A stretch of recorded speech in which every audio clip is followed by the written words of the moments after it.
खेत में दबा था राजा विक्रमादित्य का सिंहासन। दुनिया हैरान रह गई कहानी जानकर।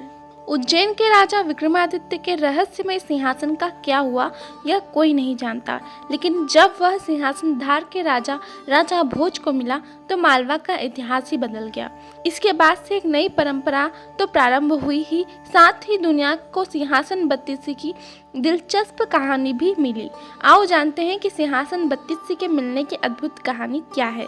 प्राचीन समय की बात है, जब उज्जैन में राजा भोज राज किया करते थे। वह बड़े दानी और धर्मात्मा थे। उनके बारे में प्रसिद्ध था कि वह ऐसा न्याय करते थे कि दूध और पानी अलग अलग हो जाए। नगरी में एक किसान का खेत था जिसमें उसने कई सारी साग सब्जियां उगाई रखी थी। खेत में बड़ी अच्छी फसल हुई। पूरी जमीन पर तो खूब सारी तरकारियां आई, लेकिन खेत के बीचों बीच थोड़ी सी जमीन खाली रह गई। हालांकि किसान ने उस जमीन पर भी बीज डाले थे, लेकिन वहां कुछ नहीं उगा। किसान ने वहां खेत की रखवाली के लिए एक मचान बना लिया। जब भी किसान मचान पर चढ़ता, अपने आप चिल्लाने लगता, कोई है, कोई है, राजा भोज को पकड़ लाओ और सजा दो, मेरा राज्य उसने ले लिया, जाओ जल्दी जाओ। सारी नगरी में यह बात आग की तरफ फैल गई और राजा भोज के कानों में पहुंची। राजा ने कहा, मुझे उस खेत पर ले चलो, मैं सारी बात अपनी आंखों से देखना और कानों से सुनना चाहता हूँ। राजा भोज जब उस जगह पहुंचे तो उन्होंने भी वही देखा कि किसान मचान पर खड़ा है और कह रहा है, राजा भोज को फौरन पकड़ लाओ और मेरा राज्य उससे ले लो। यह सुनकर राजा चिंतित हो गए। चुपचाप महल में लौट आए। उन्हें रात भर नींद नहीं आई। सवेरा होते ही उन्होंने राज्य के ज्योतिषों और जानकार पंडितों को इकट्ठा किया। उन्होंने अपनी गोपनीय विद्या से पता लगाया कि उस मचान के नीचे कुछ छिपा है। राजा ने उसी समय आज्ञा दी कि उस जगह को खुदवाया जाए। खोदते खोदते जब काफी मिट्टी निकल गई तो अचानक एक सिंहासन प्रकट हुआ। सिंहासन के चारों ओर 8-8 पुतलियां यानी कुल 32 पुतलियां खड़ी थी। सबके अचरज का ठिकाना न रहा।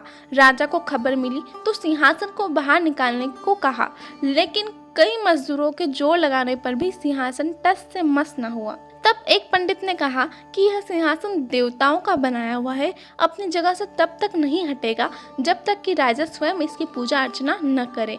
राजा ने ऐसा ही किया। पूजा अर्चना करते ही ऐसे ऊपर उठ आया मानो फूलों का हो। राजा बड़े खुश हुए। सिंहासन की कई तरह के रत्न जड़े हुए थे। इसकी चमक अनूठी थी। सिंहासन के चारों ओर 32 पुतलियां बनी हुई थी। उनके हाथों में एक एक कमल का फूल था। राजा ने हुक्म दिया कि खजाने से रुपया लेकर सिंहासन को दुरुस्त करा जाए। सिंहासन सुंदर होने में 5 महीने लगे। अब सिंहासन दमक उठा। जो भी देखता ही रह जाता।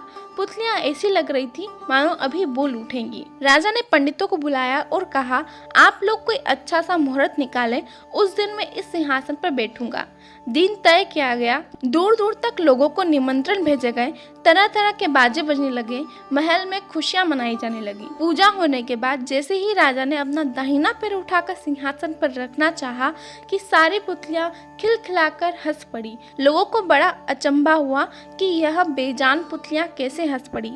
राजा ने अपना पैर नीचे खींच लिया और पुतलियों से पूछा, ओ सुंदर पुतलियों, सच सच बताओ कि तुम क्यों हंस रही हो।